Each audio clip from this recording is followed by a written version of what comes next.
Chichu pasé. Akrona gray. Chichu veshkone. Atesh no mudopiat ke conchido uchimo male. Dinia tintara lunele de la yoshibelu. C'était mon tin.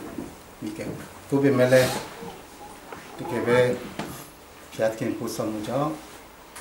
Mtama. La piara lunele tuate. In there, Piatkin Kuno, to the Chimumbai. Easily Kuchabu. To lieutening the Madama.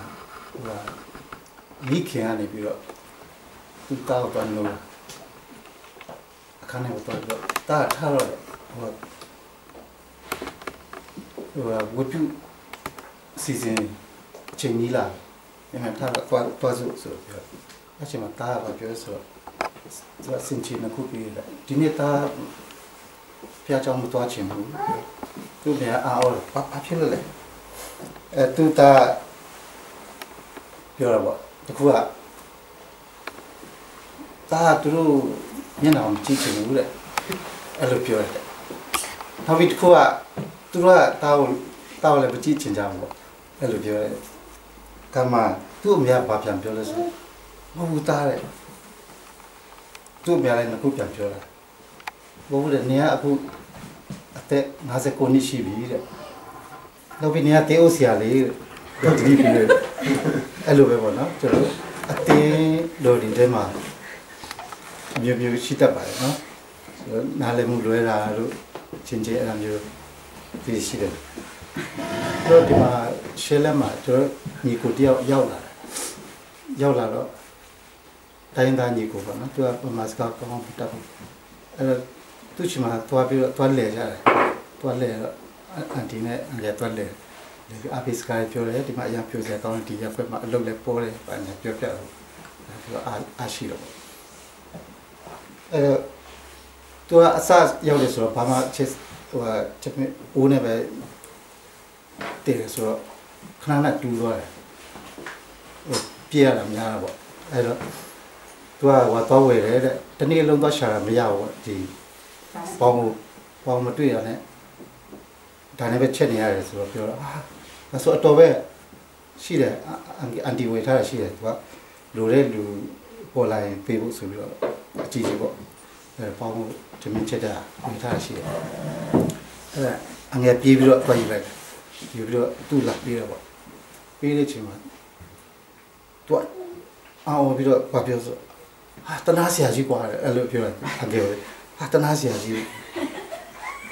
ပြောလိုက်ဆိုတော့အကေအောင်ဝသွားတယ်သူကပြောတာစေတနာနဲ့ပြီးတော့သူကကိုပြန်တနာတယ်ဒါပေမဲ့ချစ်ပြန်သဘောပေါက်လိုက်တယ်ပေါ့နော်ပေါက်လိုက်တဲ့ချစ်ကြပြန်ပြောတော့မတနာနဲ့အကေလည်းပြန်ပြောလိုက်မတနာနဲ့တော့သူပြောချင်တာအာနာဆရာကြီးပေါ့နော်အဲ့ဒါအကေကပြန်ပြောတာအာမနာနဲ့ပေါ့အဲ့သဘောပေါ့အဲ့တော့အတင်းတော်တွေထဲမှာလည်းเนาะတယောက်နဲ့တယောက်ကနားလည်မှုတွေလွဲတာရှိတယ်အပြောဆိုမတတ်တာကြောင့်เนาะအချင်းချင်းပေါ့လေဒါမျိုးအမြဲတမ်းဒီထားစီခြင်းနဲ့ပြောပြချင်တယ်ကချင်လိုကြတော့နင်းငယ်တခုပေါ့ရတင်တာအန်တဲ့ဂျုံဖို့ဝန်ပောင်မုန်တန်တာဤရှန်ဒတ်လက်စတ်တော့ငါမုန်တန်ဒူနမ်ကြီးကြိုက်လို့တော့ငါထိုင်Young more not at Mbomat Yao, Kazai, Lampusa, Egrave, Mudum Toilet. Can kilometer or lam, Lolo, in boarding line, the good kilometer water. Young Amitamu, on Tanner, Antish, Lu on the Cocan Luna. Some Lunare, young meet Mr. that they could meet Tata, Pum de Kupina.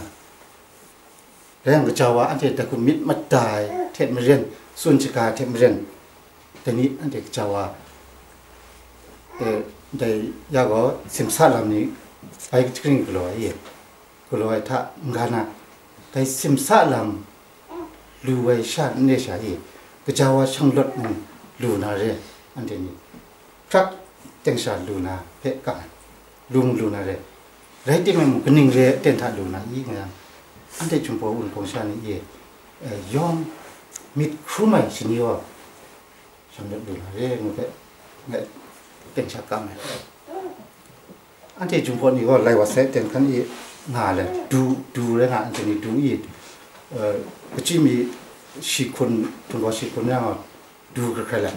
muram du ni la tho du ni i la pai du ni merip du ni nga du kerela bu ta thong na ante ni koแต่ครูแรงงานอะไรวะเรื่องจะอีได้สัตว์วัดนี้ได้มิตรสารนี่ว่าอีแต่นี้ทุกครั้งอันเจพิงทองนี่ว่าอันเจแต่นี้นะอันเด็กสุสันนี่ทุกครั้งล้มคัดว่าอะไรอีเรื่องเยซูคริสต์ตัวมารังเอชาอันเจนี้แต่นี้แต่มิตรสิ่งนี้ดูจุดควายมัดว่าเฮ้ยที่กจิจีอีทิ้งนี้เนี่ยงามนาเรื่องอะไรได้ยงกันเรื่องอะไรยงน้ำพัดเรื่องอะไรก็มิตรคุ้มนะในทิ้งมัดก็อันเจงานจุดว่าองค์ฟังก์ชันนี่เลยอยู่ยังมึงเจน่ะอีแต่ก็มีครุมนะมีครุมยังทุเรียนครุมใส่หมูเป็ดหมูตาแต่ยังอันเดียจุบพอใช้ยังมีครุมไม่ใช่ว่าช่างดอกองค์จงครั้งหรือใส่หมูเป็ดอันเดียกำไมใส่หมูลำจะมาสุนทรมีก็ได้แต่อันเดียว่าสุนทรกาอีอันเดียสุนมิวก็ยากว่ามุงกาเด็กคุณสินยังแต่เรื่องไงเพชรสุนัขวัดเนี่ยหรือปรันกันอีสักสิคำไม่สนเนี่ยนี่ลงมัดวันคือว่าอุติบิโรดีจ้าทำไปทุกคู่ไปอุติบิโรฟิสิกตัวมาลำหูจ้ามาเตะกันเรื่องยาหรือเรื่องปลาละไหมเอลูนกปัดโตเอลูไปชิคามิตัวมาเกิดเหตุฉะนั้นดีบอลลูนตัวมาวัฒนาปลาเลยดูเรื่องโคติมฉะนั้นว่าที่แชมเปี้ยนลีกดูพรีเมียร์ลีกดูตานเนาะชี้จ้าเลยฉะนั้นที่มิชินามาเห็นว่ายักษ์เว็บเว็บอันนี้ยักษ์เว็บกันนี่แหละป่าวเนี่ยยักษ์เว็บได้ป่าวแชมเปี้ยนจ้าเลยบอลลูไอ้เราอันนี้ยักษ์เว็บจ้าเลยนี่มาแล้วตัวอาเบจ้าอาลูยักษ์เว็บตายตัวอาเบเราชี้ได้ใช่ไหมไม่ยากพอพี่เราแชมเปี้ยนลีกเดี๋ยวจีแค่เรามีอะไรนี่เนี่ยดาวจีเนี่ยแชมเปี้ยนลีกดูพรีเมียร์ในงานชาป่วยจีเนี่ยว่าดียักษ์ป่วยเราก็เราเป็นลูกมันมาดูเราเลยไอ้ตัวเสียลุงเนี่ยแบบพี่เราจีลุงเนี่ยว่าบ้านเนี่ยตัวเปียไม่สานเนาะตัวมีสิ่งที่มาดูจอมเปียวนี่จ้าไอ้ตัวเปียนี่อังเกตเกิดจริงตัวเราปานีวันนี้ตัวเทียตัวกาเปียวเลยสิดูไม่ได้เพียวไอ้ลูกโมบูเลยดีป่วยมาจากนี่ลูกเมสซี่โอนิ่งเดียวจีอานี่ไม่ไม่จีอานี่ลูกพรีเมียร์เลยลูกไม่จีอาดีป่วยมานี่ลูกเมสซี่โอเอานิ่งเดียวจีอาแต่ส่วนนี่ลูกเมสซี่เนี่ยกวดตีไปเลยไอ้ลูกตัวอาเปียแต่เนี่ยเอาเด็ดไอ้เจ้าตัวอย่างที่ดีอาเปียเนาะอาเปียนี่แหละอาเปียใช่ไหมไอ้ยันนี่มันไหนบ้างเนาะไอ้ลูกแบบအခုဒီမှာလူငယ်တွေအများကြီးပဲเนาะသူကညနေလည်းပဲအခုအင်တာနက်ကိစ္စဆိုတော့အားလုံးကနှုတ်ပတ်ကဘာရရကဆရာကြီးတွေခေါ်တာပေါ့เนาะလက်တီလက်မောင်းတန်းခေါ်တာညာကြီးကြားနေရတယ်သူပဲမဲ့လေအငယ်ကျတော့မျက်စိကိုနှိပ်ပြီးတော့ကြည့်ပြီးပါနားထောင်ပြီးပါเนาะမြေတရခမှာလေအဲ့တော့ကျွန်တော်ဒီသားတဲ့မနဲ့ဆိုရင်အေးရထားတဲ့အခါမှာကျွန်တော်မှန်ကိုကြည့်ကြတယ်လူတိုင်းကြည့်မှာပဲเนาะနေတိုင်းမှမကြည့်တဲ့လူတော့မရှိတော့ဘူးထင်တယ်လေမရှိတဲ့လူကတော့တခုလိုနေလို့ပဲမကြည့်တဲ့လူပေါ့เนาะအားလုံးကြည့်ကြမှာပဲကြည့်တဲ့အခါမှာကျွန်တော်တို့ကဒီကိုရုပ်ကိုမြင်လိုက်တဲ့အခါမှာကိုထေနာကိုနှုတ်ကပြောတဲ့အတိုင်းပေါ့เนาะကျန်စာပါပြောနှုတ်ဝင်ဒီအတိုင်းဖြစ်တာဒီနှုတ်မှာတကိုးပါတယ်အတွက်ဒီနှုတ်ရဲ့အတီးရတယ်သူကရှင်ချင်းနဲ့တည်ချင်းကိုအဆူရတယ်လို့ပြောဘယ်တော့တကိုးကြီးတယ်ဒီနှုတ်ကအဲကြောင့်နှုတ်ပြောတဲ့အတိုင်းကိုယ်စိတ်ကူးကြံစီတဲ့အတိုင်းကိုယ်အသက်တာအဲ့လိုသွားအဲ့တော့ကျွန်တော်နေ့စဉ်တက်တာမှာသူကမာကိုကြည့်တဲ့အခါမှာကိုယ့်ရဲ့ရုပ်ကိုမြင်တဲ့အခါမှာငါတော့ချ ကြီးလာတော့ငါအသက်တော်ကြီးလာပြီငါအိုလာရောငါအိုမင်းလာပြီငါဇေယရုပ်ဖြစ်လာအဲ့လိုတွေးချအဖြစ်တကယ်ပဲကိုယ့်ရဲ့ရုပ်ကကြဆင်းလာအမြတ်စိတ်ပြူကိုနုပေါ့အဲ့ဘောပါနော်အဲ့တော့အဲ့လိုအနှုတ်ဘက်မှာမတွေးပဲနဲ့ကြီးလိုက်တဲ့ခါမှာဟာတေချောနေတာပါအဲ့လိုတွေးရမှာတကယ်လို့တချို့ကအရက်ပူတယ်ပူတယ်လားဟာကျွန်တော်ကချင်လို့ကျွန်တော်ငါရင်ကဒွန်တော့တော့ကနေပဲဆုံးအဲ့ဒီခိုင်ရွာမယ်နောက်ပြီးတော့တခြားအသားဖြူရဲ့လူတွေကျွန်တော်အသားမဲရထားလိုက်ဒါပဲဆိုစစ်အားငယ်လေဟာငါအသားမဲတယ်သူများတို့ဖြူချင်တယ်ဟုတ်အချင်းလို့ဆိုအပဲခဲကြံဆုံးအေးအဲ့လိုလာမယ်နော်ကိုရဲ့အကောင့်ဘက်ကိုတွေးပြီးတော့မှနေစင်အသက်တာကို what နှုတ်ကပြောတဲ့အတိုင်းစိတ်ကြံစီတဲ့အတိုင်းတွားတယ်လို့ပြောထားတယ်အဲအကြောင်းဟိုအမြဲတမ်းနေစင်အသက်တာမှာကောင်းပဲတွေးပြီးတော့ငါတော်တဲ့လူတယောက်နော်ငါကောင်းကြီးခံစားရတဲ့လူတယောက်ပဲအဲ့လိုတွေ့ရတယ်ဟိုကနေစင်အသက်တာအဲ့လိုတွေ့ချင်ပြီကိုယ့်ရဲ့အသက်တာတနည်းတိုးတက်သွားတာအဲ့လိုမျိုးနှုတ်ပတ်တော်အဖြစ်ဟိုနော်ကိုယ့်အသက်တာအဲ့လိုပြုပြင်ဖို့ဘယ်သူမှကိုယ်လာပြီးတော့ပြုပြင်ပေးတာမပြုပြင်ပေးနိုင်ဘူးကိုယ့်ဟာကိုယ်ပဲအဲ့လိုချန်စီတွေးတော့ပြီးတော့အကောင့်ဘက်ကိုပဲတွေးတော့ပြီးတော့သွားရမယ်ဆိုတော့လေပြီးရနောက်ပြီးကျန်ကမှာပြောထားတယ်ဒီအချင်းလို့ဆိုရင်နာပရံဂရမ်တက်ဒီနာယောဝပဲအတုံးမှာတင်းနုပြူစင်ယူနော်ဖျက်တေးထားတော့ဖျက်ဖို့ဒီရဖို့နော်အဲ့တော့အဲ့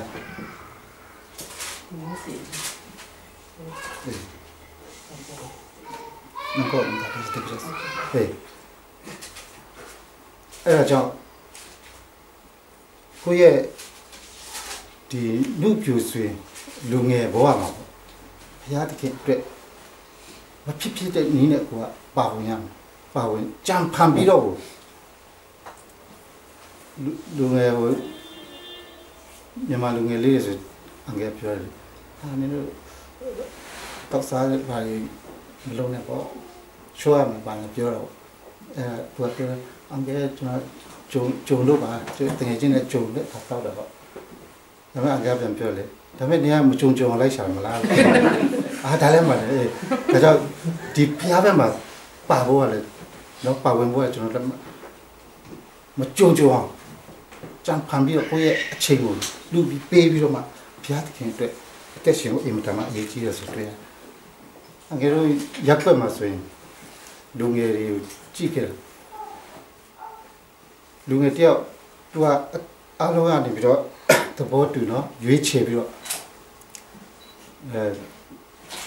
youth ပေါ့ဒီလူငယ်အသင်းအဖွဲ့မှာတယောက်ကိုခေါင်းဆောင်တင်လိုက်တာသူကလည်း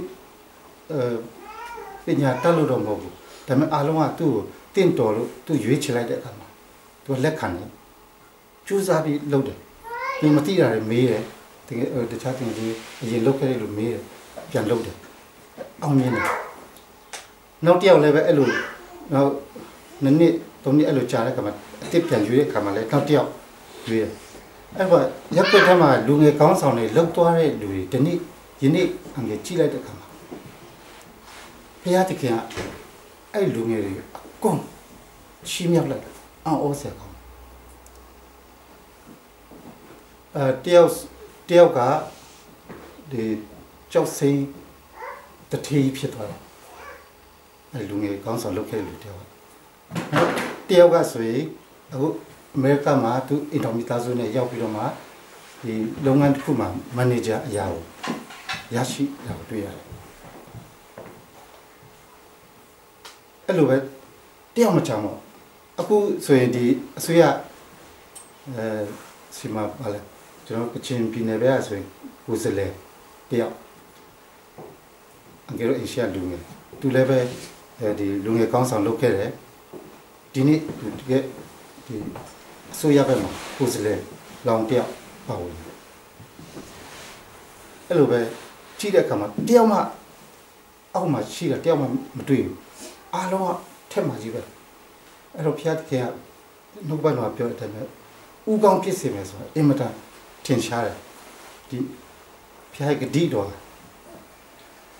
သူပေးတဲ့အတိုင်းပဲသူချီးမြှောက်တယ်ဆိုတော့တွေ့ရတယ်နောက်ပြီးကျွန်တော်ဆက်ကတ်တယ်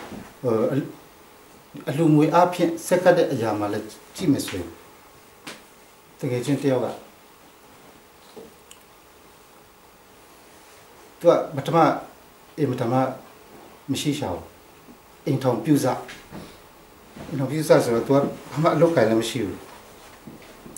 အဲ့သူကခုဝယ်ထားတာပါ Honda Mi-set လေးတစ်လုံးဝယ်ထားတယ်ဝယ်ထားတော့ဒီဖျားကြောင်းနေပြီးတော့လူငယ်တွေကနေတော့ fan ရှာမယ်လူငယ် fan ရှာမယ်ဆိုတော့သူ stage show လုပ်ကြအဲ့ချိန်မှာ Mi-set လို့တော့သူက Mi-set တစ်လုံးဝယ်ထားတော့အတော်ပဲဖြစ်တယ်သူရှိမှငားတော့ကတနေ့ဘယ်လောက်တနေ့တညအဲ့တော့ပတ်စံတန်ဖိုးရှိသေးလေ1000တည1000တပွဲပေါ့1000တော့3ရက်လုံး3ရက်ငားအချိန်ကျတော့Mi-set ကို3ရက်ကြာအဲ့တော့ပြီးသွားတဲ့အချိန်မှာသူ့ခေါ်ပြီးတော့ဖျားချောင်းမှာကဲMi-set ငါခအတွက်3000ကျတယ်ဒီကျတယ်သူလက်မှတ်တွေလုပ်ပြီးတော့သူ3000ပေးတယ်ပြီးတဲ့အချိန်မှာသူအဲ့3000လက်ခံတဲ့အချိန်မှာသူကပြန်ပြီးတော့ပြောပြတာပေါ့နော်အဲ့အချိန်မှာသူစိတ်ထဲမှာအမှန်တကယ်ကသူကပတ်စံမရှိဘူးအင်မတန်မှပတ်စံလိုနေတဲ့အချိန်ဒီ3000ဆိုတာသူအိမ်ထောင်သူဇနီးနဲ့သူ့အတွက်အင်မတန်မှအရေးကြီးတဲ့ပတ်စံဖြစ်နေတယ်ဒါပေမဲ့အဲ3000ကိုရတဲ့ခါမှာသူစိတ်ထဲမှာတမျိုးခံစားရတယ်သူပြောအဲ့ချိန်ကျသူကဘာပြောလဲဆိုတော့သူကလူချင်းနေတာဒီပတ်စံကိုဒီဖျားเจ้าမှာပဲပြန်လူပလိုက်သူကအဲ့တော့ရှိတာလေဒီ3000ပဲသူယူသွားရင်ဒါပဲရှိမယ်သူကဒါပေမဲ့ तू ကလူချင်းတယ်စန္ဒပြင်းပြတယ်ဒါပေမဲ့တစ်ချက်စဉ်းစားလိုက်တာမိမမျက်နှာတော့မြင်အာ तू ပတ်စံမပါရပြန်လာတော့ तू မိမမျက်နှာပုံစံတော့ तू မှန်းကြည့်တော့ဟာသိတော့မလို့ပြန်ယူသွားရင်ကောင်းတာ तू မိမပဲပြေးလိုက်မှာတော့ तू အဲ့လိုချီတုံချတုံဖြစ်နေတယ်ချင်းဒါပေမဲ့တော့ဆုံး तू ဆုံးဖြတ်ချက်တခုချက်လိုက်ဘာပဲဖြစ်ဖြစ်ငါဖျားအတွက်ဘာလို့ဆိုပြီးတော့ तू အဲ့3000ကိုအားလုံးရှိမှာလေကျွန်တော်ဒီ3000ကိုဒီဖျားချောင်းအတွက်ပြန်လာလူပါတယ်ဆိုပြီးတော့ तू လူလိုက်တယ်လူပြီးတော့ပြန်သွားတယ်အိမ်ရောက်တော့မြို့သမီးကမျောတာဗောပတ်စံဟိုမီး15ထားပတ်စံသွားယူဆိုတော့မျောတယ်လေမျောတော့ပြန်လာတော့ပတ်စံလာမအောင်မီးဆက်ပဲပြန်ပါလာပထမပြောတော့သူမိမပြောကောင်းမကောင်းပေါ့အဲ့လိုသူမိမပတ်စံစောင့်နေတာအချောသူကလည်းပြောရင်နဲ့ပြောလိုက်တယ်ဒီလိုပဲတဲ့ငါအဲ့ဒီအချိန်မှာဖြာချောင်းမှာငါစိတ်ကလှုပ်ဆော်လို့ပေါ့နော်ငါလူလိုက်ပြီအဲ့ပြောလိုက်လူလိုက်ဆိုတော့မိမလည်းစိတ်ဆိုးရလည်းမကောင်းဆိုတော့မတတ်နိုင်တော့လေလူလိုက်ပြီအဲ့တော့မိမဟေးကောင်းပါလေအဲ့လိုပဲပြောလိုက်တယ်မျက်နှာတိတ်မရွှင်ပါလေဒါသူကအဲ့3000ပဲရှိတာကိုသူကအဲ့လိုတူလိုက်တာနော်သူဆုံးဖြတ်ချက်ပေါ့လူလိုက်တဲ့ရှင်းအားဖြင့်ဘာမှမကြောက်အဲ့နေချင်းညချင်းသူလမ်းကြောင်းတွေကဘုရားရှာပြင်ဆင်ပေးတာအော်စရာကောင်းတယ်ပြင်ဆင်ပေးသွားတာအဲ့ဒီဘလောက်မှမကြောက်သူကဒီနေ့မှဆိုရင်အင်္ဂလိပ်ရပ်ကွက်မှာသူကတထေးကြီးကြောက်စင်းတထေးသူတက်မပြောနဲ့သူရဲ့တားစီမြေဆက်စားလို့မကုန်နဲ့ကြောက်စင်းတထေးဖြစ်နေတယ်ခုလက်ရှိတယ်ပေါ့နော်သူရဲ့တက်တီခံပြချင်းဒါကြောင့်သူကျန်တော့ပြောတယ်ကိုကလှူတဲ့အလူတန်းမှာဆိုရင်လည်းပဲမမျောတော့စိတ်နဲ့မလူရပါတော့အဲ့ဒီမှာသူရဲ့ဆုံးဖြတ်ချက်က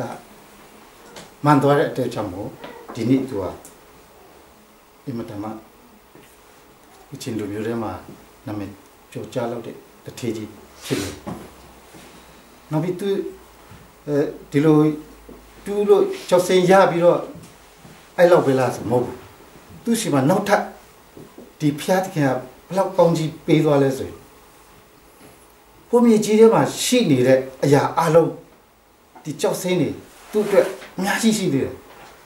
ရှိတယ်ဆိုတာအများပြည့်တော့တူးကြတယ်ဆိုတာဒီလိုပဲကိုရတဲ့တမချက်နေမြေမှာပဲတူးကြတာဟုတ်ရရရှိမယ်တော့နည်းနည်းအနေအများပေါ့နေတာများတာအဲ့လိုရှိပါဒါပေမဲ့သူဟာတေချာပေါက်ကြီးအားလုံးမြေပုံနဲ့အတိအကျမြေပုံကဟိုအရင်တော့သူများတရုတ်လူမျိုးတွေလုတ်ခဲ့တဲ့ကြောက်ဆွင်းတွင်းကြီးမြေပုံနဲ့အတိအကျပဲအထဲမှာဘယ်လိုလုတ်ထားဘယ်လိုတကားပဲဘယ်နဲ့ထရှိတယ်ဆိုတာအားလုံးပါဝင်ပြီးသားအဲ့ဒါကိုမြေပုံလဲသူ့လက်ထဲမှာရတယ်ဒါလူအနေနဲ့ဆိုဒီမြေပုံနဲ့သူနဲ့ဆိုဘာမှမဆက်ဆက်ဘူးဘာမှမဆိုင်ဘူးနော်အဲ့ဒီမြေပုံကဟိုသူများတရုတ်တွေလုတ်ခဲ့တဲ့လက်ထက်ကမြေပုံကအခုသူလက်ထက်မှာရှိပြီးတော့သူကဒီနေ့ဒီဒူးစားလို့ရတယ်နောက်ဘယ်နဲ့တက်လဲဒူးသွားလို့ရသေးတယ်ဆိုကြအောင်အော်ပဲရတယ်ဒါကြောင့်ဖျားတခင်ကပြောတယ်စမ်းကြည့်ပါနေငါ့ဒီဒီပါဝင်တဲ့အလူဝင်တဲ့ပတ်သက်လက်လို့လည်းပဲဟောစမ်းကြည့်ပေါ့မျိုးစမ်းကြည့်နေကောင်းကြီးတကားဖွင့်ပြီးတော့ကောင်းကြီးများကတွန်းလောင်းပေးမယ်အော်ပဲကောင်းတဲ့ဖျားဖြစ်တယ်ဆိုတော့အကြောင်းအင်္ဂါအရင်ကနည်းနည်းတဲ့ခမှန်ပေါ့နော်ဖြစ်ခဲ့တဲ့အရာလေးအဲ့လိုတူချုံးလေးပေါ့တချို့နေရာတချို့ကျတော့တိတ်နားမလို့တကယ်လို့တက်ခါနဲ့ဟာတချို့ကျတော့ဗာတယ်လာကြွားတာပေါ့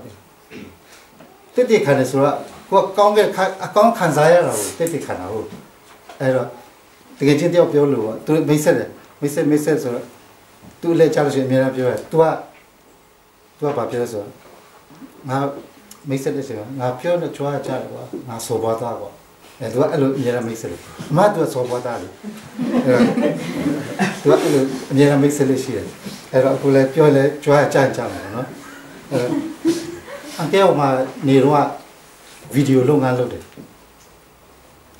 ဗီဒီယိုလုပ်ငန်းလုပ်ပြီးဒီလိုပေါ့ဖျားခင်လက်ထမှာအပြီးဆူတောင်းရင်လုပ်တဲ့ခါမှာပထမဦးဆုံးနားမလဲတော့ဘောလုံးပွဲအရင်ခစ်စားတော့ဟိုအဲ့တော့ဘောလုံးပွဲအရင်ခစ်စားတဲ့ချိန်ကျတော့ဗာမြင်လဲဆိုဒီရက်ကွက်ကလူငယ်ကြအဲမြို့ထဲမှာညတကောင်သွားကြတယ်သူကဟိုမှာတနာရီအဲ့လိုချန်ပီယံလိဂ်တွေဆိုအဲ့လိုကြာတာအဲ့တော့သွားကြတယ်ဟာဖွဲ့လိုက်သွားနေတော့ဟာတဲ့ဖေးသွားကြတယ်မိကြီးတော့ဘောလုံးပွဲသွားတယ်ဘောလုံးပွဲမြို့မှာပဲပြတော့သူကစလောက်ကြီးနဲ့ပြတယ်ဆိုတော့ဟာတော်သွားကြတယ်နော်ကြည့်ရက်ကွက်ကအများကြီးသွားတာတွေ့တယ်ဒါနဲ့စဉ်းစားပြီးတော့ဒီဘောလုံးပြရင်တော့ဒါပက်ဆာဝင်ပေါက်တစ်ခုပဲပေါ့အဲ့လိုအတွေးချမှာဝင်ပြီးတော့ဘာမှတော့နားမလဲဘူးဒါပေမဲ့ဝယ်လိုက်တယ်စလောင်းတွေပါဝယ်ပြီးတော့အဲ့မှာဘောလုံးပဲစပြတယ်ဒါပေမဲ့ TV ကအကြီးမို့ပေါ့အဲ့ဒါတော့တင်းလောက်ပေါ့အဲ့ဒါနဲ့စပြတော့ပေါ့အေးအောက်လေးမှာဒီလိုလေးပေါ့တိတ်မချေဘူးအဲ့မှာပြမယ်ပေါ့ဒီဟုတ်ပြီကြော်ညာလိုက်တော့မှလမ်းဘေးမှာဆန်ပုတ်ကြီးကလည်းဘာနဲ့ဘာပေါ့လေတင်းနာမည်ရေးပြီးတော့ချမ်ပီယံလိအဲ့မှာဒီက TV နဲ့ခုံတွေပါရှိတဲ့ခုံလေးစီးပြီးတော့ဟိုမှာ TV ဆိုရင်တလောက်ပေါ့လေနည်းနည်းလေးစီထားလိုက်တယ်တလောက်တော့ရှိလောက်ပါတယ်ပေါ့တိုင်ပင်ကြတယ်ပေါ့အန်ဒီနဲ့တိုင်ပင်တလောက်တော့ရှိလောက်ပါတယ်အေးတလောက်တော့ရှိလောက်မနေရတော့အများကြီးပို့တယ်ဒါပေမဲ့ခုံမစီတလောက်ပဲစီထားတယ်အဲ့တော့ဥရောပဖလားတယ်အဲ့တော့အချိန်ကစောတယ်ဆိုတော့အဲ့ဒီအချိန်မရောက်ခင်ဟာကိုကတော့ပြန်လန့်သွားတယ်စပိန်ကပါကိုဝင်ချလာလေဝင်လာဘာဖြစ်လဲဘယ်မှာဘုံလုံးပွဲလာကြည့်တာစပိန်ပြည်သွားတာပြည်ပြီးတော့လူတွေဝင်ဆိုဘုံလုံးပွဲကြည့်မလားစီထားတာဒီလောက်ဆိုမကတော့လူတွေအများကြီးမစောင့်နေတယ်အဲ့တော့ထက်စီဆိုတော့ဟိုဘေးအိမ်ကလည်းငါခုံနေငါပြီးထက်စီပြေးတာခုလုံးပြေးသွားတာဟာ စိတ်တော့အရောက်ပြောကျေးဇူးချီးမွမ်းတာပေါ့ဟာဒီလိုပါလားဘုရားရှင်လုပ်ပြလိုက်တာအော်ရပါနော်အမအများကြီးရသွားတယ်ဒါပေမဲ့လူကထိုင်စရာနေရာမရှိဘဲနဲ့ဒီအပေါက်တွေမှာအများကြီးရက်နေကြသေးတယ်တကားပေါက်နေကြည့်နေအဲ့ဒါတွေ့အော်ဟုတ်ပြီအဲ့တော့နောက်နေ့ကျတော့မလုပ်ရလဲဒီထရနေပြန်ရွှေ့ရတယ်ပြန်ချက်ဘယ်ပြန်ချက်ပြီးတော့ပြန်ပြဒါလည်းပြည့်တာပဲမလောက်နိုင်တော့ဟာဒါနဲ့စိတ်ကူးပေါက်တယ်နောက်တစ်ခါကျတော့ projector ဝယ်ပြန်ရော projector ဝယ်ပြီးတော့အကြီးကြီးထိုးပြီးတော့အဲ့ဒီတစ်ခုလုံးအဲ့အောက်တစ်ခုလုံးကိုပြအဲ့မှာအားဟိုဖြစ်တော့ဗောနော်စီးပွားရေးဖြစ်တာတညပြလိုက်တင်းကနာရအော်စရာအဲ့ဒါအော်ဖျားရှင်တော့လုပ်ပြီးတယ်ကြီးလို့ချီးမွမ်းတယ်အဲ့နောက်ပိုင်းကျတော့ဒီဟိုရုံးကနေပြီးတော့ဒီဗီဒီယိုနဲ့ပတ်သက်တဲ့ရုံးကနေပြီးလာပြန်အခြေခံဗီဒီယိုအခြေခံရုံးကနေလာပြီးတော့စီမနှစ်ယောက်လာနေမှာလာပြီးတော့အကဲတဲ့ရှောက်တော့အစာရပြီးတယ်ဒီမှာနာမည်ကဖြည့်ပြီးပေါ့အဲ့ဒါဘာလို့ပို့လဲဟိုရွေးလူကြီးရွေးမဟုတ်စိတ်ဝင်စားတယ်မလို့ထားလိုက်တယ်အန်တီကရောက်လာအန်တီကဘာပြောရလဲဘာလာပြောရလဲဒီမှာရှောက်တော့ဒီဟိုနာမည်ဖြည့်ခိုင်းတယ်ဖော်ဖြည့်ဖို့ဘာလို့ပို့လဲသူတို့ဒီဗီဒီယိုနဲ့ပတ်သက်လူကြီးရွေးမဟုတ်ဟိုအထက်ကရန်ကုန်ကဝန်ကြီးဌာနကပြန်ချေဝန်ကြီးဌာနလာအန်တီကဘာပြောလဲဆိုဖြည့်လိုက်ပုတ်ထားလဲလို့ရမယ်အတွင်းမှုလဲလို့ရမယ်သူကအဲ့လိုကြွကြတယ်ဟာဖြည့်လိုက်ရတယ်ဖြည့်လိုက်စီမနဲ့ယူသွားတယ်ယူသွားတော့နောက်သူရက်ရှိတယ်လေသူ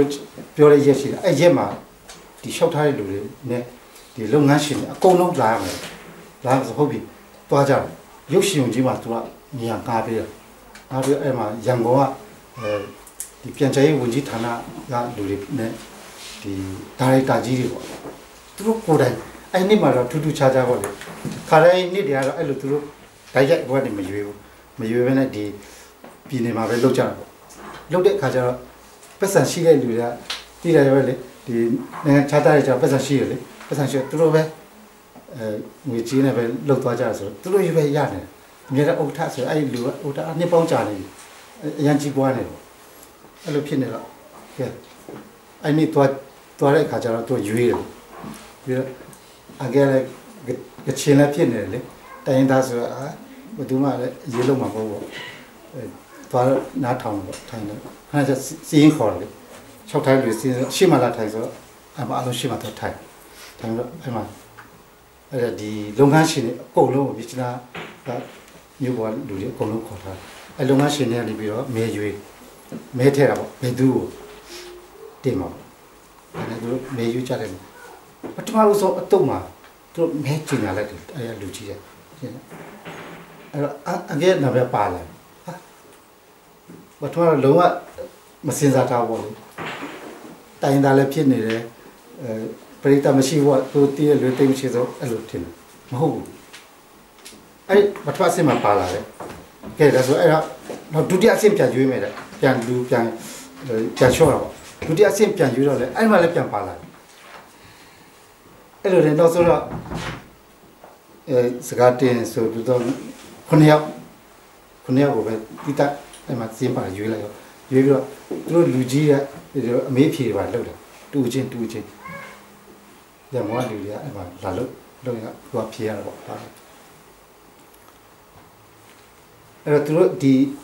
ပြီးတဲ့ချိန်မှာဒီ9ယောက်ကိုတဲ့သူတို့စီးရင်ယူသွားမယ်ယူသွားပြီးတော့ရန်ကုန်ကနေပဲဒီပြန်ချိုင်းဝင်ကြီးဌာနတွေပြီးတော့နာမည်ထုတ်ပြန်လိုက်မယ်9ဦးဒီ9ဦးတည်းကနေ9ဦးအဲ့ဒီဘယ်သူကဥက္ကဋ္ဌကြမယ်အတူအဲ့လိုနဲ့ယူသွားတဲ့ခင်ဗျာအငယ်လည်းမေ့သွား3လလောက်ကြာသွားတယ်အဲ့တော့အဲ့အရာကိုတတိမေ့နေတော့ကိုလုံကနေပဲကိုလုံးနေချင်တယ်ဒီနေ့ကျလာခေါ်တယ်ပြောရတယ်ခေါ်တယ်သူကဘာပြောစမ်းဒီကချင်ပြည်နယ် တခုလုံးရဲ့ပေါ့ဗီဒီယိုအခြေခံအတွင်းရင်မှုပေါ့အတွင်းရင်ကြားတယ်လို့ပြောတယ်ပထမအငယ်နောက်တဲ့တယ်ပေါ့လေနောက်ဆိုသူကပြန်ကြိတ်ဌာနစာရွက်နဲ့ပြပြီးတော့ဟာမထင်မှပဲမလို့နော်အဲ့လိုပြချီမြောက်တဲ့အကြောင်းပြောပြဘာမှဒီမှာပတ်သက်တဲ့လူတယောက်ကဒီလိုဒီနေ့အဲ့ဒီအချိန်မှာအချင်းပြနေတဲ့ခုလုံးရဲ့အတွင်းရင်မှုရာတူကားလိုက်ဘုရားရှင်ပေးလိုက်အဲ့တော့အလုတ်ကများတာအဲ့တွင်ရင်အမှုကများတာလေအဲ့မှာရုံးမှထိုင်ရတယ်လေရုံးမှဆိုရင်ကိုညာလည်းပေါ့နော်အတွင်ရင်မှုဥထားအဲ့လိုနဲ့အဲ့တော့အရင်တော့အကယ်လို့ဗီဒီယိုပြနေတဲ့အချိန်မှာဟိုမြို့နေလူကြီးတယောက်ကမြို့နေဥထားပေါ့အဲ့တော့မြို့နေဥထားလာပြီးတော့ယုံလာတစ်ခေါက်လာစစ်ဆေးတော့သူလာစစ်ဆေးတဲ့ချိန်မှာသူလည်းနည်းနည်းအနန္တရတယ်ပေါ့သူတောက်ထားတယ်အနန္တရလားညဘက်လာကြည့်လို့ဒီယုံပန်းရှမ်းဘဒူးလဲကျွန်တော်ပါလို့ပြောဘယ်လိုလဲမယုံပါလားသူကမစီစိဟောက်နေပြီဟောပြီးအပြစ်ရှာတော့ဖြစ်နိုင်တော့ချက်ချင်းဖမ်းသွားတဲ့ပုံစံသူကချင်းချောက်တယ်တော်တော်လေးစိတ်မကောင်းဖြစ်သွားတယ်အဲ့တော့အဲ့လိုခံခဲ့ရတာပေါ့ခံခဲ့နောက်ကျတော့အဲ့လိုလူရွေးလိုက်တဲ့အခါကျတော့ဒီပြည်နယ်ရုံးရဲ့တွင်ရင်မှုဘုရားရှင်ကအဲ့လိုချီးမြှောက်လိုက်တဲ့အခါကျတော့ငကောကမြို့နယ်ဥက္ကဋ္ဌဆိုတာအင်မတန်မှပါဝါကြီးရဲ့လူအငယ်ကိုလာပြီးချင်းချောက်တဲ့လူရဲ့အထက်မှာရောက်သွားတယ်အဲ့တော့အမှုဆောင်နေအသေးကနေပြီးတော့သမင်းဟိုဖိတ်ကျွေးတာပေါ့ညစာဖိတ်ကျွေးတဲ့အခါကျတော့အဲ့ဒီမြို့နယ်ဥက္ကဋ္ဌရောက်လာသူလည်းပါသူလည်းဖိတ်တော်ရုံဌာနဆိုင်ရာအကုန်လုံးဖိတ်တဲ့ချင်းသူကလည်းရောက်အဲ့တော့ဆိုသူကအငယ်ကိုပြောတာမြင်ဘူးတယ်လို့ပဲသူကလာပြောတယ်သူကမာတော့သူကမမီနေတယ်ဒါပေမဲ့အငယ်ပုံမမီတယ်လေသူကခံခဲ့ရတယ်ဆိုတော့အဲ့ဒီကျတော့ဒီသမင်းစာဝိုင်းကြီးမှာကပြည်နယ်ဥထတွေနဲ့တခါလေရဲမှုကြီးတွေနဲ့ပေါ့အလုံးဘိုင်းမီစပွဲတစ်ခုမှာစားချင်အဲ့ဒီ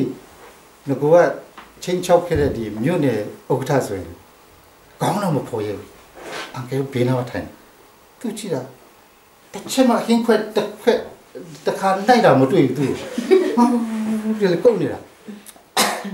तू ကဘာဖြစ်ဆို तू ကမြို့နယ်ဥက္ကဋ္ဌလေဒီမှာ तू ပြည်နယ်ဥက္ကဋ္ဌဆိုအရန်ကြောက်ရတာ तू ကဒီကစကားတစ်ခုမဲ့လို့အဲ့ပြည်နယ်ဥက္ကဋ္ဌရဲ့အတူထိုင်နေဆိုတော့ तू ကအရန်ကြောက်တယ်ဟင်းတစုံတော့မခတ်သေးရောဒါနဲ့အငယ်လည်းတနာတော့နော်ဒါနဲ့ဘေးကတရုတ်ကြီးပြောတယ်ဟင်းထက်ပြလဲလို့ပြောတယ်အတူကြသူပြန်ဆက်အဲ့လိုဘုရားတခင်ရဲ့လှုပ်ဆောင်မှုอ่ะအိမ်မတမချက်ချင်းတော့မှလက်ထိတ်ခတ်ပြီးတော့ဖမ်းသွားလောက်အောင်ခံနေကြတဲ့လူတယောက်ကအဲ့ဒီမြို့နဲ့ဥက္ကဋ္ဌရဲ့အပေါ်မှာရောက်အောင်ဦးကောင်းဖြစ်စေတာဆိုတာတွေ့ရတယ်အဲ့မှာပတ်စံဆိုရင်အငယ်ကတိမ်ပေါင်းများစွာခံရတယ်အငယ်လက်မပါရင်ဒီငွေထုတ်လုံးဝထုတ်လို့မရအောင်အဲ့လောက်အထိဘာနဲ့တခါလေးလှုပ်ထားပြီးသားဒါပေမဲ့ဘုရားသခင်ရဲ့အကြံစီအောင်ပကောင်းသူကအကြံစီရှိပြီးသားအဲ့တော့ရက်ွက်မှာအငယ်အဲ့လိုဗီဒီယိုလုပ်ငန်းလုပ်ရင်းနဲ့ပဲလည်းပဲဒီအတင်းတော်ကနေပြီးတော့သူကရွေးတဲ့အချိန်မှာအငယ်ကိုတင်းထောက်ခံဖို့ရွေးလိုက်တယ်တဲ့သူကအဲ့တော့အငယ်လာပြောတယ်ဟိုအလုံးပုတ်ထိုင်ပြီးတော့ဒီစီထိုင်နေနေဟိုတင်းထောက်ခံဖို့ရွေးထားတယ်ပေါ့အငယ်ပြောဟာအငယ်ကဘာချမ်းသာတင်ချောင်းလည်းမတည့်ရဘူးဘာမှလည်းနားလဲတာမဟုတ်ဘူးဒီလုပ်ငန်းကိုလုပ်ငန်းနဲ့ကိုယ်နေတာဆိုတော့ဘာမှတတ်မှာမဟုတ်ဘူးရတယ်ကိစ္စမရှိဘူးသူကပြောတယ်ကိစ္စတာမလုပ်ဘူးတဲ့အဲ့လိုနဲ့သူကရွေးထားတယ်ဒါပေမဲ့လက်တွေဆူတောင်းတာလည်းမလုပ်ရသေးအဲ့ဒါတတ်ပေါ့ဒါပေမဲ့အရင်လာပြောထားတာတည်င်းလာပေးထားတာကြိုတီးဘူးဆိုတော့ပေးထားချင်တာဟုတ်ကဲ့နောက်ဆုံးဟုတ်ကဲ့ကြားမှုတော့ဆိုလုံးနေအဲ့လိုပဲလက်ခံလိုက်တယ်ဒါပေမဲ့ချစ်ချင်းမကြခင်ကာလမှာနော်ဒီလိုနိုင်ငံခြားကိုသွားဖို့အကြောင်းပေါ်ဖြစ်လာတယ်ဒါတမီးရနေပြီးတော့ခေါ်ခြင်းအဖြစ်တမီးစီရင်ထည့်ထားခြင်းအဖြစ်အဲ့လိုဖုန်းဆက်လာ အဲ့အကြောင်းတွေဖြစ်လာတဲ့ခါမှာပြန်စဉ်းစားကြည့်အော်ဒီမှာလုပ်ငန်းလက်ကြီးကန်ရတယ်ပေါ့နော်အမှားတော့ဝင်ငွေအရန်ကောင်းမဲ့နေရာဖြစ်တယ်အဲ့နေရာတော့ငွေရလည်းကိုလက်ထက်မှာဒါပေမဲ့ဘုရားတခင်ကဒီလုပ်ငန်းမှာဒီငွေနဲ့စီးပွားရေးလုပ်ငန်းမှာငွေလျော်သွားမှာဆိုလို့ဘုရားတခင်နေပြီးတော့ဒီတိဥမာလည်းတင်တော့မခံရသေးဘူးเนาะဒါပေမဲ့ပြုံးတန်းကြီးပဲမလေးရှားကိုရောက်သွားတယ်ဒီအရာအလုံးကိုဆွန့်လွတ်ခဲ့တာပေါ့ဒါလည်းကိုယ့်ရဲ့ဆုံးဖြတ်ချက်လိုတာပေါ့เนาะဆုံးဖြတ်နိုင်ခွင့်ရှိအောင်ကိုယ်ဆုံးဖြတ်ပြီးတော့လုံးကြီးစွန့်ထားပြီးတော့ဒါပေမဲ့ဟို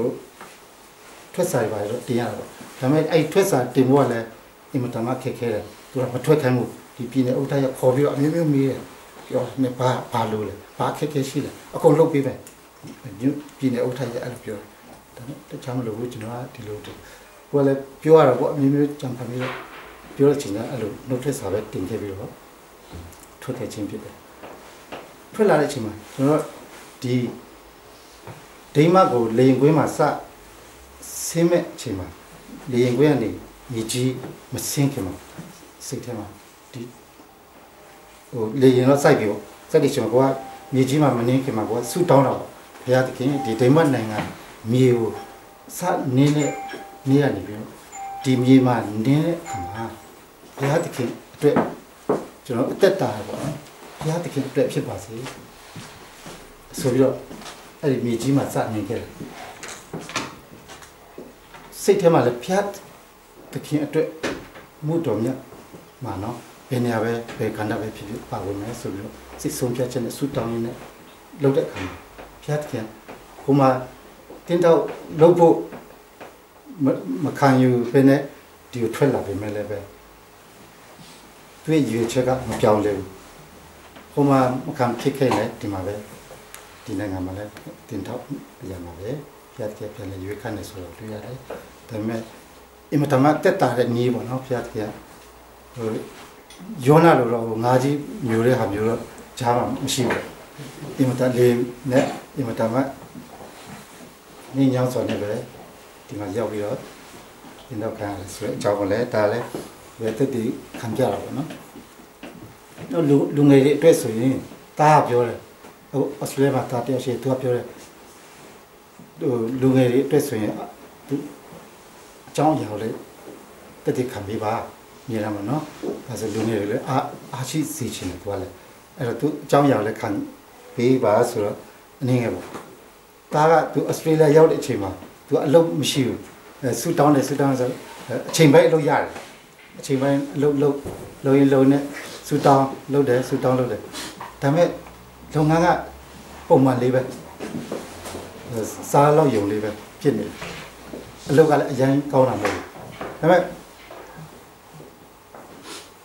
အဖေအနေနဲ့ကဘာဖြစ် तू ကတကယ်ချင်းအရင်မဲ့တာ तू လူငယ်ပြီဆိုတော့တကယ်ချင်းအရင်မဲ့တယ်ပဲတကယ်ချင်းနဲ့ပြောမယ်ပါမဆိုအော်ရန်တော့ तू ကအရင်ကျွေးချင်တာအဲ့လိုစိတ်ဓာတ်ရှိတယ်ဒါတော့မိဘဆရာဗီဇပါမှာပေါ့အများကျွေးချင်တာမွေးချင်တာအဲ့ဒါပဲပါအဲ့တော့ तू အဲ့လိုအသက်ရှင်ခဲ့တဲ့ဒီမှာအလုပ်အတွက်ဆူတောင်းခါတဲ့ခါမှာအဖေကပြောတယ်ဆူတောင်းရင်ဘုရားသခင်မျိုးပေးမှာပဲကောင်းတဲ့အလုပ်ရှာပေးလို့ပြင်ဆင်ပေးလိမ့်မယ်သူ့ပြင်မဲ့နင်းကိုနဲ့အရင်တန်ရှောင်းတော့ပါ तू ကစလိဒီပိုင်းတောက်တက်တယ်လေစလိတကားလေးခုနပြောလို့ပေါ့ဂျုံတဲ့အခါငယ်ချင်းနဲ့ဆိုပြရတယ်ပါတောက်တယ်တဲ့အဲ့တော့နင်းကိုအရင်တန်ရှင်းဖို့အရေးကြီးတယ်နော်အဲ့ပြောဒါပေမဲ့ तू ကဒါတောင်မစွန့်လွတ်နိုင်ဘူးအဲ့မှာလည်းပြောနေတာပေါ့ပြောနေဆူတောင်းပို့လောက်ကပုံပါမယ်ဒါပေမဲ့တနေ့မှာဆရာအလုပ်တီပေါ့နော်ဆရာဒေးဗစ်လာကဩစတြေးလျရောက်တဲ့အချိန်မှာတရားဟောဒီကျန်းစာတင်နာမှာ तू ကဟိုတောင်ဆုံးမှာထိုင်နေတယ် तू ကထိုင်နေတဲ့အချိန်မှာဟောရင်းနဲ့ဆရာဒေးဗစ်လာဘာပြောလဲဆိုဟိုနောက်ကအင်ဂျီပြရအောင်ဝတ်တဲ့ကောင်လေးထွက်ခဲ့လို့ခေါ်တယ် तू ဟိုတောင်မှာထိုင်နေတော့သူ့ခေါ်မှမသိဘူး तू ဘေးကအပြာဘူး तू ကမရှိ तू တယောက်ပဲဖြစ်တယ်မင်းကိုခေါ်နေတာတဲ့အဲ့ဆရာဒေးဗစ်လာဟောတဲ့ချိန် तू ကရှေ့ထွက်လာချိန်မှာ तू နေရတဲ့ နေ့ဘဝကိုအပြောအပါထဲမှာနေမြုပ်နေအပေါင်းသေးကြိုက်တယ်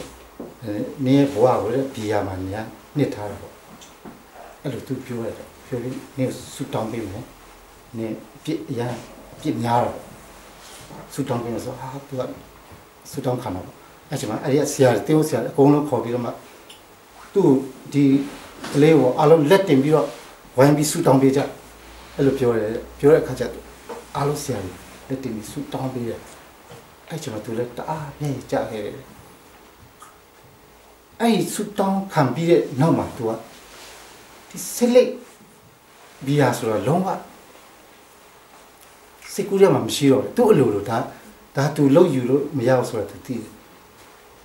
ကိုယ့်ဘာကိုဖြတ်လို့မရဘူးဒါဘုရားတကယ်ပြင်လှုပ်ပေးသွားတယ်အဲ့တော့သူဆက်လက်တော့မှအနံ့ခံလို့မရတော့ဘူးနောက်ပိုင်းဆိုရင်ဘီယာဆိုရင်လုံးဝတော့အဲ့တော့ပဲမှအဲ့လိုဖြစ်ပြီးတဲ့နောက်ပိုင်းချက်ချင်းပဲနော်အောင်းစရာကောင်းတယ်ဆူတောင်းတယ်ဒီမှာအများအဖေမေရှိမှဆူတောင်းခံတယ်အလုပ်အတွက်ချက်ချင်းဖျားအလုပ်တနေရာပေးလိုက်တယ်သူအဲ့မှာသွားလုပ်တယ်အဲ့ပထမတော့စစ်တနီမှာနေတော့အဲ့စစ်တနီရဲ့ဝေးမျိုးပေါ့သွားပြီးအဲ့မှာအလုပ်သွားလုပ်တယ်အဲ့မှာနေပြီးအဲ့မှာအဲ့အလုပ်ယူကနေပြီးတော့ဘာရလဲဆိုတော့ဟိုဒီ forklift မောင်းနဲ့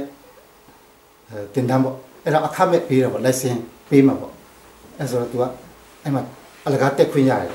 အဲ့ဒီကုမ္ပဏီကနေလုပ်ပေးတယ်အဲ့မှာလုပ်တဲ့ချိန်မှာ तू က license ကိုရသွားတယ် forklift license ရလိုက်တယ်အခမဲ့ရသွားတယ်ရပြီးတော့နောက်ပိုင်းကျတော့ဒီလွန်ခဲ့တဲ့နေ့မှာ तू ကမင်္ဂလာဆောင်မယ်ဆိုတော့မြို့သမီးကစစ်တီနီမှာနေတယ်အဲ့မှာစစ်တီမှာမင်္ဂလာလာဆောင်တယ်ဆောင်ပြီးတော့ तू ကဟိုမသွားတော့ဒီမှာအလုပ်ပြန်ရှာမယ်ဆိုတော့အဖေမေကိုပြန်ပြီးဆူတောင်းခံဆူတောင်းအဖေမေကပြန်ဆူတောင်းပြီးငါကအလုပ်ကိုထားလိုက်ပြီ तू ကဒီမှာပြန်လို့ရှင်အဲ့မှာပြန်ရှာရဖို့အဲ့မှာဆူတောင်းနဲ့ तू အလုပ်ရဖို့ကြာအဲ့လိုတစ်စစ်တော့တိတ်မြန်လာဖျားတင်ပြင်ဆင်ပြီးတော့အဲ့တော့နောက်ဆုံးဒီနေ့ तू လုပ်နေတဲ့အလုပ်မှာတဲ့ကျွန်တော်ခါတိုင်းဆိုရင်တကယ်ချင်းနဲ့အချင်းချင်းတွေးကြလို့ရှိရင်ဟာဘယ်လိုလဲနဲ့အလုပ်အဆင်ပြေရလားလို့မေးလို့ရှိရင်တဲ့ဟာဆိုပါဘူးတချို့အဲ့လိုဖြေနိုင်တယ်နည်းနည်းကောင်းတဲ့လူတွေနော်ပိုကောင်းတဲ့လူဆိုဟာကောင်းတယ်အဲ့လိုကောင်းတယ်အဲ့လိုပဲပြောနိုင်တဲ့အဆင်ရှိတော့ဒါနဲ့သူကဘာပြောစဒီနေ့ဖေနဲ့မိတယ်ကျွန်တော်ရတဲ့ဖျားတခင်ပေးအလုပ်ကအင်ဖန်မှာအော်စရာကောင်းတယ်လာစားလိုက်အင်မတန်ကောင်းပြီးတော့အလုပ်ကအင်မတန်ကောင်းတဲ့အလုပ်ဖြစ်နေတယ်အဲ့တော့အချင်းချင်းမေးတဲ့အခါမှာဟာသူနာမည်အားကြပါလေအားကြအလုပ်ချင်းနေပြီလို့လဲဟာရှယ်လို့ပြောလို့ရသူကအဲ့လိုတော့ပြောလို့ရတဲ့အလုပ်ဖြစ်သွားတာသူပြောတာရှယ်ဖြစ်နေပြီအဲ့လိုပြောနိုင်တဲ့အစဉ်ဘုရားကပြင်ဆင်ပေးသွားဆိုတော့သူကဖေမေကိုအဲ့ဒါလူငယ်ဒီရှိမှဆိုရင်တိတ်ခံပေးပါတော့ဒါကြောင့်ဒီယေရှုကဒီဂျေရုဆလင်ကိုဝင်လာတဲ့အခါမှာသူတောင်းတဖျက်ကြိုးဆိုတယ်ကျိုးဆိုတဲ့အခါသူဒီဗိမာန်တော်ကြီးကိုဝင်လာတဲ့အခါမှာအဲ့မှာဈေးရောင်းတာတော့မျိုးမျိုးစီးပွားရေးလုပ်နေတာတွေ့တယ်ညဉ့်ညမ်းမှုတွေအများကြီးတွေ့ရတယ်အဲ့ချိန်မှာတကယ်ယေရှုကအားလုံးနော်ဟေရှာပြီးမောင်းထုတ်မြတ်ထွက်တယ်တွေ့ရတယ်ဒါကြောင့်ဘာပြောချင်လဲခရစ်တော်ပြောတယ်နင်တို့ကငါရဲ့ဗိမာန်တော်များဖြစ်ကြတယ်တန်ရှင်းအဲ့ဒီလိုပဲဒါလည်းပဲသူရဲ့ပထမဘုရားသခင်လည်းတောင်းတိုင်းဘာတောင်းရင်ဘာပေးချင်တယ်သူပြင်မယ်လေကိုခန္ဓာကိုယ်မှာမတန့်ရှင်းနေတဲ့အတွက်ကြောင့်ပေါ့ပေးလို့မရဘူးဖြစ်နေပေးချင်တာကြားအရင်ပေးချင်နေတာဒါပေမဲ့ဒီနေ့သူ့ကိုယ်လုံးဝတန့်ရှင်းအောင်အရာရာကိုဆွန့်လွတ်လိုက်တဲ့အခါမှာကောင်းကင်တကားဝါနေပြီးတော့အကုန်စင်တွန်းလောင်းပြီးတော့တွေ့ရတယ်အခုဆိုသူကအိမ်ဝင်ချင်းနဲ့ဆန္ဒရှိတယ်ဆူတောင်းတဲ့အခါမှာအခုကဒီလောက်လာစားကောင်းနေတဲ့အလုပ်ကတဲ့အချင်းပူတွေအများကြီးပြန်ပေးနေတယ်အခုညမှပြန်လာတဲ့အဆင့်ဖြစ်နေအဲ့တော့ဘုရားကအဆင့်နဲ့အဆင့်တော့ဘာလို့ချင်းပါလို့ပေးသွားတဲ့အဆင့်ကိုမြင်ရတဲ့အတွက်မှအခုဒီမှာရှိလူငယ်တွေနော်အဲ့တော့လည်းပဲဒါရဲ့တည်ခံခြင်းအဖြစ်လည်းပဲဝိအသက်တာများကိုပြင်ဆင်ဖို့ပါနော်ကိုခန္ဓာဗိမာန်တော်ဖြစ်တဲ့အကြောင်းတန်ရှင်းရမယ့်အကြောင်းဒါတွေကို ခွန်အားရရှိဖို့တည်တည်ခိုင်ရင်နဲ့ပြောတော့ချင်းဖြစ်ပါတယ်လို့ကြားရတဲ့သူရောက်တဲ့ဘုံမှာကောင်းချီးပြပါစေ။